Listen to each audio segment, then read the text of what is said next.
టీజర్లో ఏమంటే హనుమంతుల వారు ఇంకా రాముల వారు వారణ సైన్యం ఒక యుద్ధాన్నే చూపించావు. టీజర్లో క్యారెక్టరైజేషన్ ఏమంటే రుద్ర అని పేరు పెట్టినావు, కొంచెం నంది మీద త్రిశూలం పట్టుకొని వస్తూ ఉన్నాడు. ఈ రెండింటిని ఎట్లా లింక్ చేయబోతున్నావు నాకు అర్థం కాల. Hi guys, welcome back to the channel. కరెక్ట్గా ఒక 2 hours బ్యాక్ అయితే గ్లోబ్ త్రోట్ ఈవెంట్ అయితే కంప్లీట్ అయింది. దీంట్లో అయితే ఒక విజువల్ ట్రీట్ అయితే రిలీజ్ చేశారు. మామూలుగా లేదు, టీజర్ అయితే అద్దరి పుడిచింది. గ్లిమ్స్ అయితే ఇది ఏదో క్రియేట్ చేసిందేమో అని అనిపించింది, కానీ ఈవెంట్లో చూస్తే అలా అనిపించింది. కానీ మనం యూట్యూబ్లో రిలీజ్ అయిన తర్వాత లాస్ట్ కరెక్ట్గా ఒక 30 minutes ఏమో అవుతుంది రిలీజ్ అయింది. రిలీజ్ అయిన తర్వాత చూస్తే మాత్రం అదిరిపోయింది అసలు. ఆడ కాదు, కాకపోతే విఎఫ్ఎక్స్ ఇంకా భయంకరంగా చేస్తారని నేను అనుకోలేదు ఫ్రెండ్స్. ఇంకా ఈ మూవీ గురించి ఈవెంట్లో జరిగిన అప్డేట్స్ అన్నీ అయితే ఈ వీడియోలో మాట్లాడుకుందాం. ఎక్కడికి వెళ్ళొద్దండి, వెళ్ళే ముందు చిన్న request friends, please do subscribe to our channel. ఇలాంటి మంచి మంచి కంటెంట్ మన ఛానల్లోనే వస్తూనే ఉంటుంది.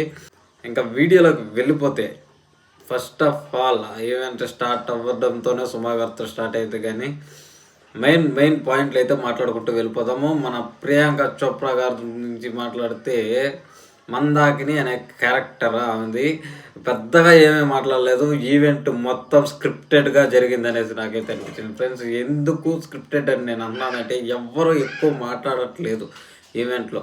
జస్ట్ వస్తున్నారు, హలో హాయ్ చెప్తున్నారు, అందరికీ థ్యాంక్స్ చెప్తా ఉన్నారు, ఇంకా వాళ్ళ కో యాక్టర్స్ గురించి డైరెక్టర్ గురించి మాట్లాడుతున్నారు, వెళ్ళిపోతున్నారు.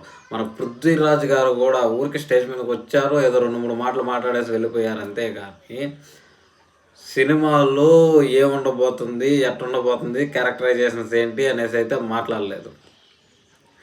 ఇంకా మన మహేష్ బాబు గారు అయితే నంది మీద ఎంట్రీ ఇస్తూ ఉంటే గూస్ బంప్స్. అసలు మహేష్ బాబు గారు ప్యాన్ వరల్డ్ రేంజ్కి ఎందుకు పూడ్చారనేసి అయితే నాకు కన్ఫర్మ్ క్లారిటీ ఈ గ్లిమ్స్తోనే ప్యాన్ వరల్డ్ని అయితే మొత్తం ప్రపంచాన్ని అయితే ఓపబోతున్నాడు అనేసి అయితే క్లారిటీ ఫ్రెండ్స్.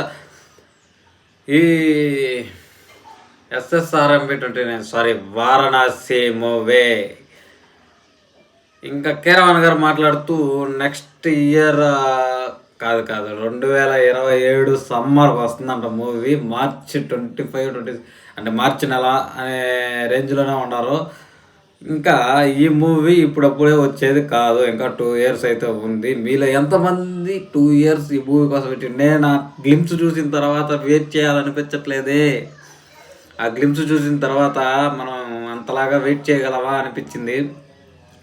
ఒక రేంజ్లో ఉంది. కాకపోతే ఈ మూవీలోని క్యారెక్టరైజేషన్స్ గురించి ఇప్పుడు మాట్లాడుకుందాం మనము.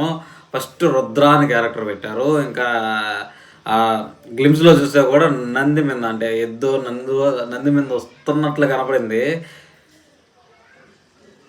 రాజమౌళి గారేమో ఈవెంట్లో రాముడు క్యారెక్టర్ అన్నారు, రుద్ర అని పేరు పెట్టారు, నంది మీద వస్తూ ఉన్నాడు త్రిశూలం పట్టుకొని. ఏందన్నా ఈ కన్ఫ్యూజను? ఏంది కన్ఫ్యూజను? నువ్వేం చేద్దాం అనుకున్నావు? జనాల్ని మైండ్తో ఆడుకుందాం అనుకుంటున్నావా? అర్థం కావట్లేదు నాకు.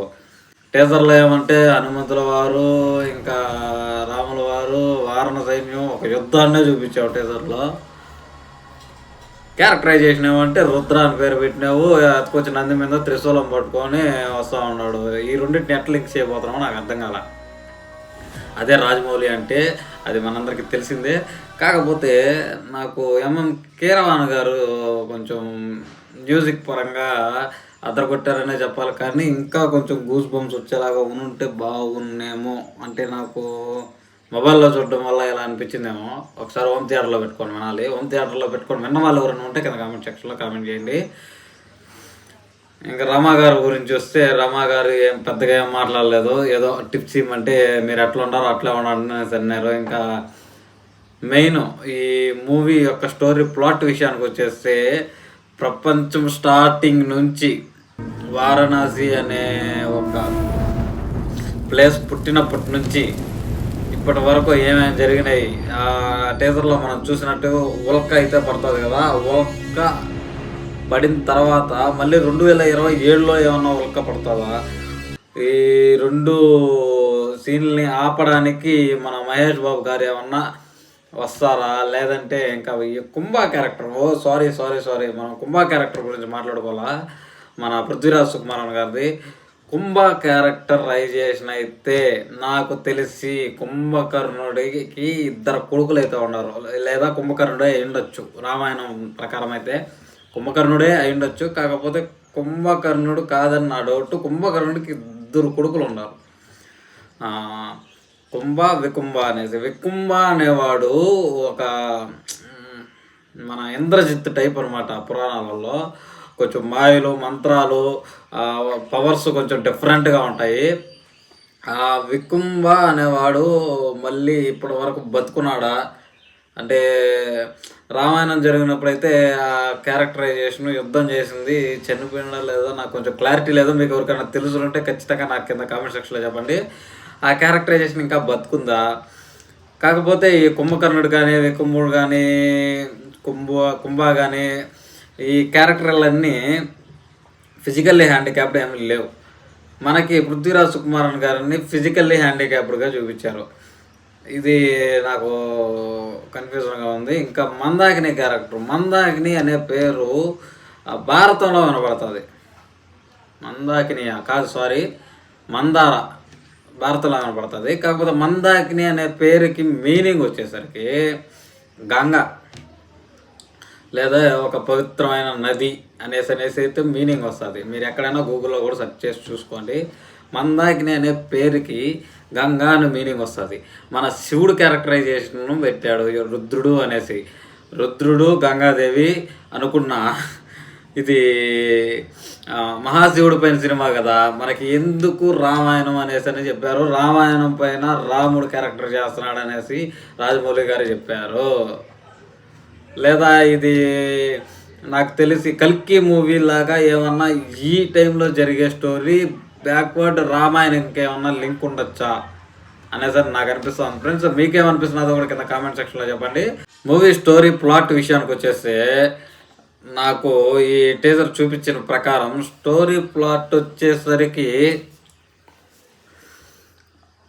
రామాయణం కాలంలో ఉండే ఒక యుద్ధ కాలంలో కుంభకర్ణుడికి రాముల వారికి యుద్ధం జరిగిన తర్వాత ఆ క్యారెక్టరైజేషన్ని ఒక నాకు తెలిసి కుంభకర్ణుడు మళ్ళీ పృథ్వీరాజ్ సుకుమారన్ గాను, రాముడు మళ్ళీ మన రుద్ర క్యారెక్టర్ గాను పుట్టొచ్చేమో అనేసి అనిపిస్తుంది. కాకపోతే రుద్రుడు అనే క్యారెక్టర్ వచ్చేసరికి మనకి శివుడి ప్రతిరూపం. రుద్రుడు రోగాలకి అధిపతి. రోగాలు ఇంకా ఉగ్ర రూపానికి, కోపానికి అధిపతి. ఆయన కోపం చూసి ఆయనకు రుద్రుడు అని పేరు పెట్టారనేసి పురాణాలు అయితే చెప్తూ ఉన్నాయి. ఇంకా ఈ రుద్ర క్యారెక్టర్ ఎలా ఉండబోతుందో కూడా చూడాలి. నాకు ఆ నంది మీద వచ్చే క్యారెక్టరైజేషన్, ఆ ఎంట్రీ సీన్ ఏదైతే మనకి టీజర్లో పెట్టారో అది భయంకరమైన కోపంతో ఉన్నట్లయితే నాకు అనిపించింది. ఫ్రెండ్స్, మీకేమనిపించిందో ఒకటి కింద కామెంట్ సెక్షన్లో చెప్పండి. ఈ వీడియోకి ఇంతే guys. Please do subscribe to our channel and do support me. By by now. జై హింద్.